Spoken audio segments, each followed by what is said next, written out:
gereği oturuyoruz mesela. Yusuf gel ha bunları işe.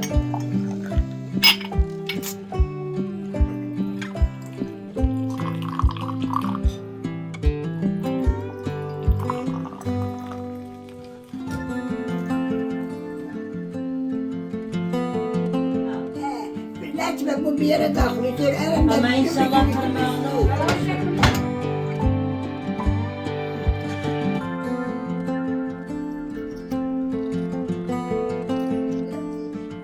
Öyle güzel.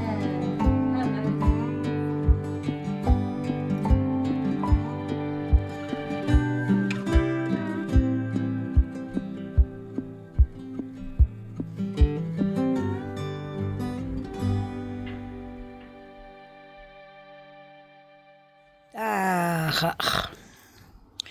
Ne gülem kız, nasıl gülem?